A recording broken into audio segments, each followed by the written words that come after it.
안녕하세요. 저는 한국농촌경제연구원의 임영아라고 합니다. 저는 지금 농어환경 분야를 분석하고 있는 박사고요. 오늘 제가 여러분께 소개시켜 드릴 내용은 농업 분야 친환경 인증 정책과 방향성입니다. 우리나라 친환경 인증 농업 정책에 대해서 소개시켜 드리고 그 성과와 한계에 대해서 말씀드리고요. 앞으로 이런 친환경 농업 정책이 어떻게 개선되어 나가야 하는가를 설명드리고자 합니다. 네, 그럼 오늘 설명 시작하겠습니다. 네, 제목은 아까 말씀드린 대로 농업 분야 친환경 인증 정책과 방향성이 오늘의 주제고요. 처음에는 제가 친환경 농업의 변천사를 먼저 말씀드리고요. 그리고 향후 우리나라 농정 기조가 어떻게 변화할지를 설명드리고자 합니다. 다음으로는 친환경 인증 제도에 조금 더 중점을 두고 그 성과와 반성을 말씀드리고요. 마지막으로는 아까 말씀드린 것처럼 친환경 농업 정책의 개선 방향에 대해서 말씀드리고자 합니다. 네, 우선은 지속 가능한 농업이라는 이야기를 많이 들어보셨을 거라고 생각합니다. 사실 저희가 농업 활동을 하게 되면은 여러 가지 환경 부하 또는 오염 부하가 생기게 되는데요. 여러 가지 쓰는 이제 양분이 과잉된다거나 이것이 땅이나 물로 유출되어서 그 환경 질을 나쁘게 만드는 것 또는 수질 오염시키는 것, 그리고 축산 분뇨로 인해서 생기는 악취 문제라든지 온실가스 배출 등의 여러 가지 문제가 생기게 됩니다. 그런데 이런 농업 활동이 농업 환경에 영향을 주게 되고 이런 농업 환경은 다시 농업인들이 농업을 하는 생산 요소에 영향을 주게 됩니다. 그리고 더 크게 보면은 농업 환경은 저희가 생각하는 농경지와 그 농경지를 둘러싼 환경도 있겠지만은 농촌 주민들이 살고 있는 정주 여건, 그리고 더 크게는 국토 환경을 구성하는 요소라는 것입니다. 그렇기 때문에 농업 환경 보전 또는 개선에 있어서 농업 활동을 통해서 이것을 어떻게 개선하고 보전할 것인지가 굉장히 중요한 이슈가 됩니다. 그런데 그러면 과연 우리나라의 현재 농업 활동이 과연 환경적으로 지속 가능할까에 대한 의문을 가질 수 있습니다. 제가 지금 보여드리는 것은 2018년도에 나왔던 국가 지속 가능성 보고서입니다. 이 부분에서는 이제 농업 부분 대표 지표들이 들어가 있는데요. 농지 면적 비율, 무농약 이상 친환경 인증 농산물 생산 비율, 화학 비료 사용량, 농약 사용량입니다. 근데 보시다시피 저희가 OECD 통계를 이용했을 때 농지 면적은 이제 2012년도 대비 2016년도에 좀 줄어들었다라는 것을 알 수가 있고요. 무농약 이상 친환경 인증 농산물 생산 비율도 12년도에 비해서는 줄어들었습니다. 제가 조금 더 최신 그래프는 뒤에서 한 번 더 말씀드리겠습니다. 그런데 OECD 유기농 농지 평균이 11.9%, 이건 2016년도 기준인데요. 이 수치에 비해서는 굉장히 낮은 수치를 가지고 있다는 것을 알 수 있고요.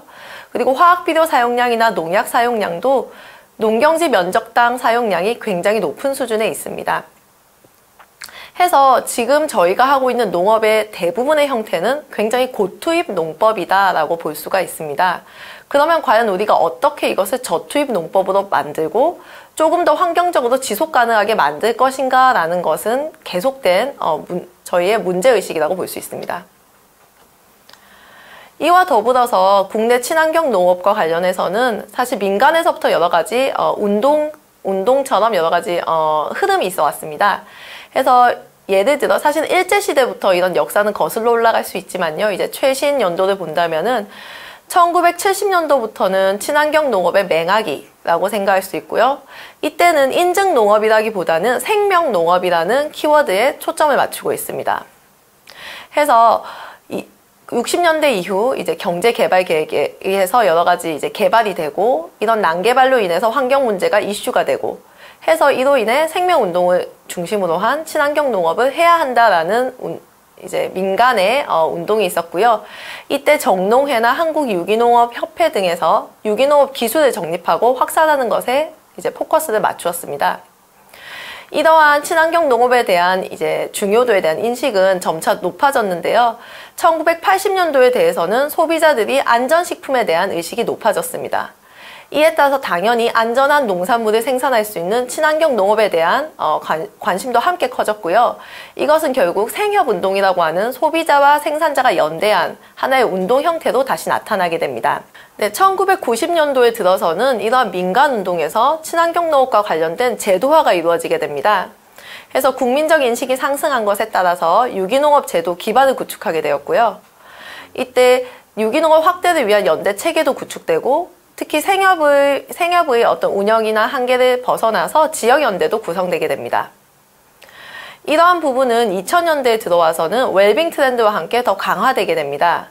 해서 2000년대에는 친환경 농산물 인증을 받은 면적이라든지 생산된 농산물의 수량적인 확대가 폭발적으로 이루어지게 되었고요. 특히 1990년도부터 만들어진 이런 친환경 농업 인증과 관련된 제도들이 좀 더 보완되어서 진행되게 됩니다. 그래서 그 이전에는 친환경 농산물이 인증제도가 아니고 품질 인증제도의 하나였는데요. 2000년대에 들어오면서는 이것이 우리가 지금 알고 있는 친환경 농산물 인증제도로 바뀌게 됩니다. 그리고 2010년도에 들어서는 이제 2010년도 지방선거에서 보면은 친환경 급식이 굉장히 화두가 되었고요. 그렇기 때문에 이제 급식 등을 통한 이런 공적 조달에 대한 움직임이 커지게 되었습니다. 특히 올해 5월부터 시행된 공익형 직불제에서 알 수 있듯이 농업, 농촌의 공익 기능을 어떻게 제고하고 이것에 대한 보상은 어떻게 할 것인지, 그리고 이러한 공익 기능 증진에서 친환경 농업이 어떤 위치를 차지해야 하는지에 대한 여러 가지 논의가 이루어지고 있습니다. 그리고 올해 7월에는 한국판 뉴딜이라고 하는 종합계획이 발표된 바 있는데요. 여기서는 그린 뉴딜이라고 하는 환경적 지속 가능성에 대한 요구가 높아진 것을 알 수가 있습니다. 해서 기존에 저희가 생각하는 고투입 농법 혹은 생산성 또는 경쟁력을 강화하는 경쟁성을 중시하는 농업에 대한 패러다임에서 이제는 지속 가능성을 조금 더 확대하는 방향으로 패러다임이 전환되고 있다라고 보시면 될 것 같습니다. 특히 이런 부분에서 친환경 농업 그리고 친환경 인증 농업은 굉장히 중요한 역할을 할 것이다 라고 저희가 생각할 수 있습니다. 그런데 친환경 농업과 친환경 인증 농업이 과연 같은 것일까? 아니면 다른 것일까를 한번 말씀드리고 싶습니다. 사실 많은 분들이 친환경 인증 농업에 대해서는 굉장히 많이들 알고 계세요. 왜냐하면 시장이나 마트에 가면 그 코너가 있고 그런 제품이나 아니면은 신선 채소류를 살 수가 있기 때문이죠. 우선 친환경 농업법에서는 친환경 농업에 대해서 생물의 다양성을 증진하고 토양에서의 생물적 순환과 활동을 촉진하며 농업 생태계를 건강하게 보전하기 위해서 하는 농업을 이야기한다고 정의하고 있습니다. 그런데 그 방식에 있어서는 합성농약, 화학비료, 항생제 및 항균제 등 화학자재를 사용하지 아니하거나 그 사용을 최소화한 것이라고 하는 결국은 저투입 농법에 대한 이야기를 다시 하고 있습니다. 그래서 이런 부분을 볼 때 저희가 친환경 농업은 사실은 인증 농업이다 라고 할 수는 없고요. 인증 농업은 친환경 농업의 일부를 이루는 농업이다 라고 보셔야 될 것입니다. 특히 이제 국내 같은 저희 한국의 경우에는 친환경 인증 기준이 국가에 의해서 이미 제시되어 있고 이런 인증 기준을 만족하게 되면은 그것에 대한 인증서죠, 서티피케이션을 받을 수 있는 구조가 되어 있습니다. 근데 참고로 EU에서 말하는 유기농 생산에 대해서 제가 이제 번역한 것을 넣어놨는데요. 여기서는 유기농 생산이란 최상의 환경 영농법, 높은 생물 다양성, 천연자원 보전, 높은 동물복지 기준 적용, 천연물질과 공정을 통한 생산물에 관한 소비자의 선호를 종합적으로 반영한 생산법으로 얘기를 하고 이런 생산법과 결합한 농가 관리 및 식품 생산의 종합 시스템이라고 말하고 있습니다.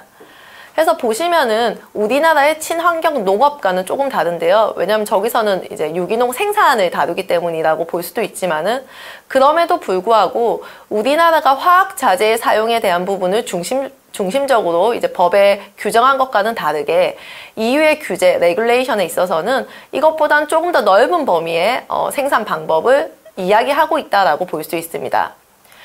개인적으로 저는 이것은 우리나라 친환경 농업법의 정의의 한계라고 생각하고요. 이 부분은 유럽과 같이 조금 더 확대되어야 되고 우리도 좀 더 확대해서 인식해야 된다라고 말씀드리고 싶습니다. 그러면 친환경 농축산물 인증은 어떻게 받을 수 있을까라고 하면요. 현재 법상으로는 친환경 농축산물을 생산하는 자, 그리고 유기가공식품을 제조 가공하는 자, 비식용 유기 가공품을 제조 가공하는 자와 더불어 친환경 농축산물의 포장 단위를 변경하거나 재포장하여 유통하는 분들도 이런 인증을 받을 수 있는 시스템입니다. 해서 국립농산물 품질관리원에서는 이런 인증을 받을 수 있도록 도와주는 민간 인증기관의 리스트를 웹사이트에서 검색할 수 있는 서비스를 제공하고 있습니다. 해서 만약 농업인 분 중에 좀 관심이 있으시다라고 하는 분들은 이 사이트에 들어가셔서 민간 인증기관에 문의를 해보시면 좋을 것 같습니다. 그리고 현재 우리나라에서는 제가 지금 로고에서는 유기 가공식품에 대한 건 뺐는데요. 농산물과 축산물만 볼 때는 농산물에서는 유기농과 무농약 농산물이 있고요. 축산물에서는 예전에는 유기 축산물과 무항생제 축산물이 대상이었습니다만은 무항생제 축산물은 이제는 이런 친환경 인증 축산물에서는 제외되게 되었습니다. 그래서 무농약 농산물은 그 이름에서도 알 수 있듯이 농약을 전혀 쓰지 않은 농산물이고요. 여기에 화학 비료도 권장량의 3분의 1 이하만을 사용해야 된다는 조건이 붙습니다. 이에 반해 유기 농산물은 농약과 화학 비료를 전혀 쓰지 않고 재배한 농산물을 이야기하고요. 유기 축산물의 경우에는 유전자 변형 농산물, 항생제, 합성 항균제, 성장 촉진제, 호르몬제 등이 없이 유기 사료로, 특히 유기농법을 사용해서 생산한 사료만으로만 사육한 축산물을 이야기합니다. 그래서 사실 이런 인증 농축산물은 그런 재배나 사육 조건이 어느 정도 까다롭다라고 보실 수 있을 것 같습니다. 그럼에도 불구하고 이제 친환경 농산물 인증 면적을 보시면요, 이제 이게 옛날보다는 다소 증가하였다라고 볼 수가 있는데요. 아까 말씀드린 것처럼 2000년대 이후에는 이런 농산물 인증 면적이 굉장히 폭발적으로 증가했었습니다.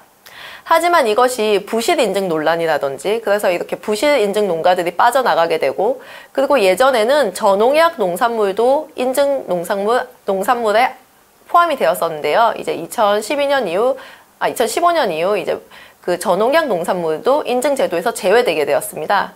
그러다 보니 2000년대 들어서 이제 2010년대 들어서 이런 인증 면적이 갑자기 뚝 떨어지게 되었고요. 하지만 최근 들어서 그 추세가 유기농업 관련해서는 조금 더 반등세에 있다, 조금 더 증가하고 있다라고 보실 수 있습니다. 하지만 전체 농경지 면적에 대비한다면은 이런 인증 농경지 면적이 굉장히 적은 수준이다라는 것을 알 수가 있고요. 이런 점에서 이제 농식품부를 중심으로 어떻게 이런 인증 면적을 확대할 것인지에 대한 여러 가지 정책이 시행되고 있습니다. 그렇지만 지금까지의 친환경 인증 제도에 대해서도 여러 가지 성과와 반성이 있을 수 있습니다. 우선 첫 번째는 인증 농업 인식도는 높아졌지만 결국 친환경 농업의 외연으로 많은 사람들이 인식함으로써 친환경 농업을 인증 농업과 동일하게 잘못 인식한다는 것입니다.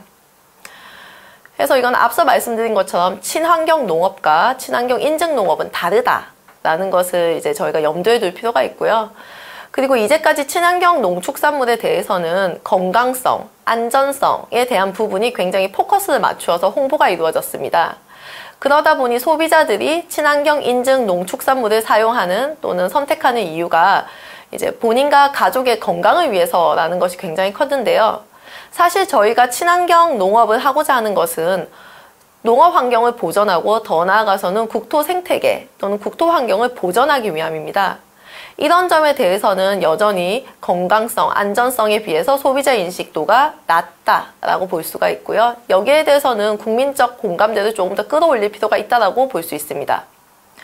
그리고 아마 GAP도 들어보신 적이 있을 거라고 생각하는데요.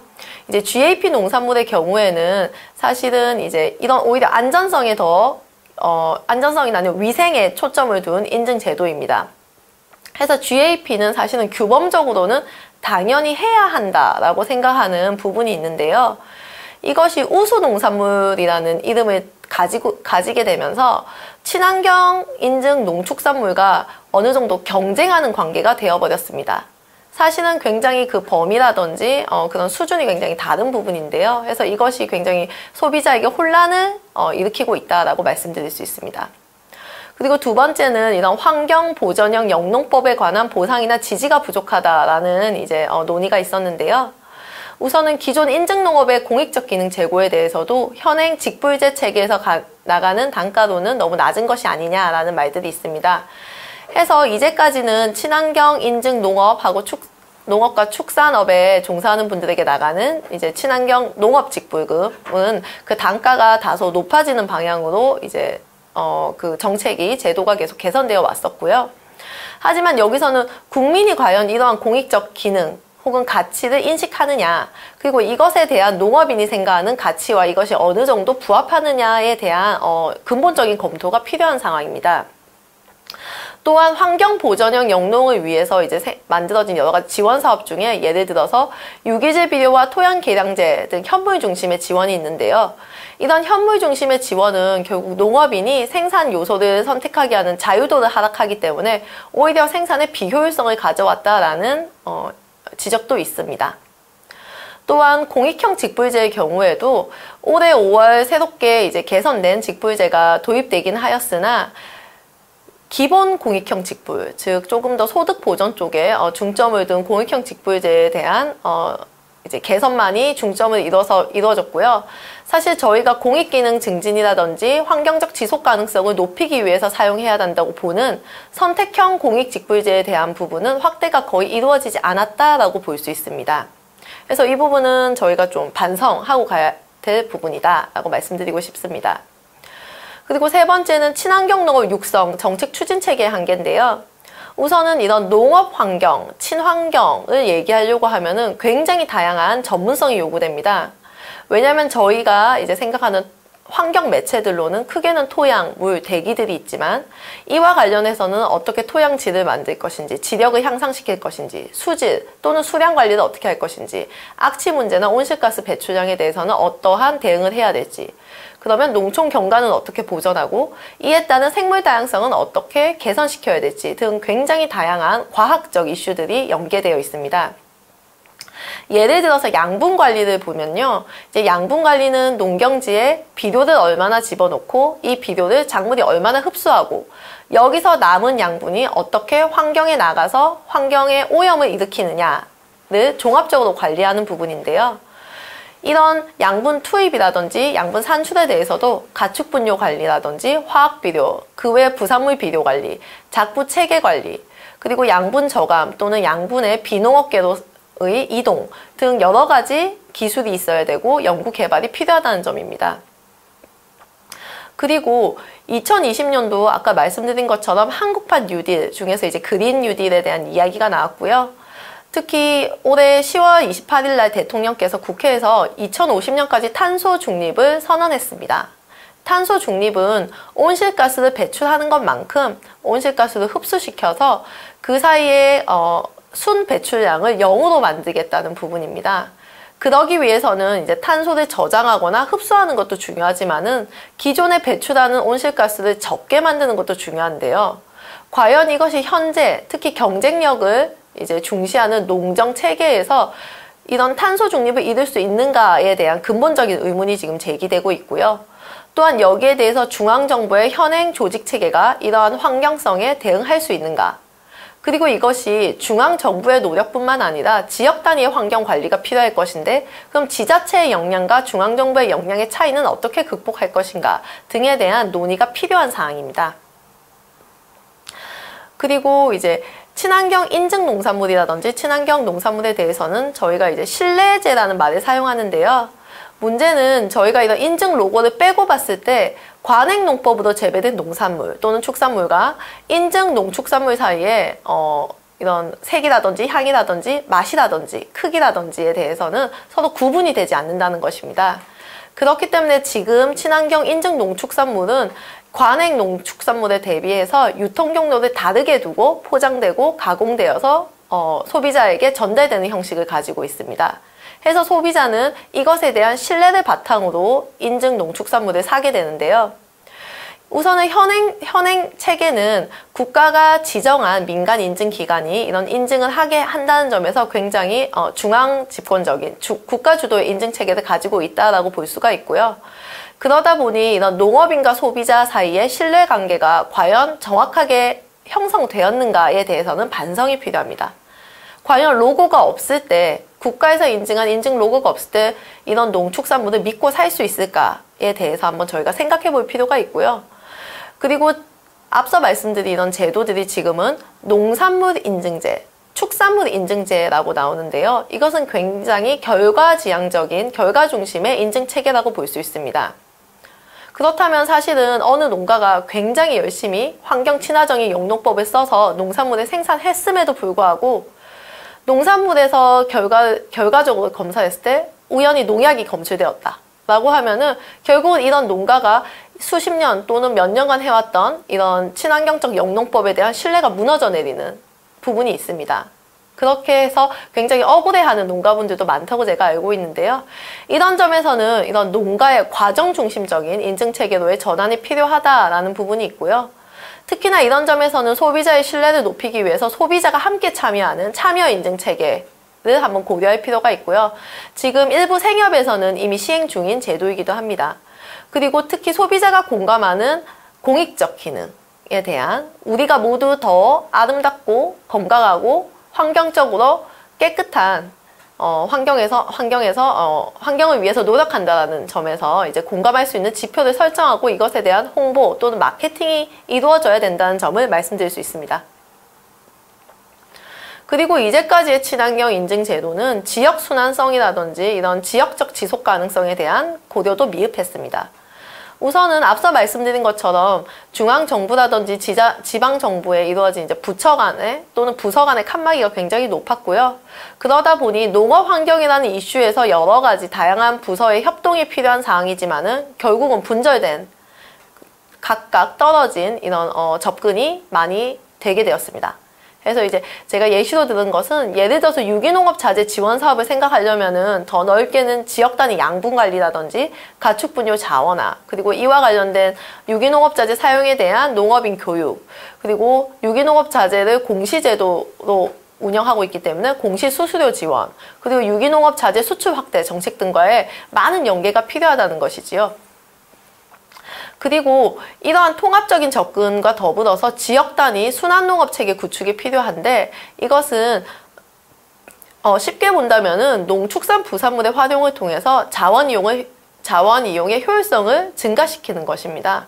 결국은 폐기물로 들어가야 되는 농축산 부산물을 다시 자원으로 활용한다는 점이고요. 지금까지의 이런 자원화 정책은 가축 분뇨 자원화에 굉장히 포커스가 맞춰져 왔습니다.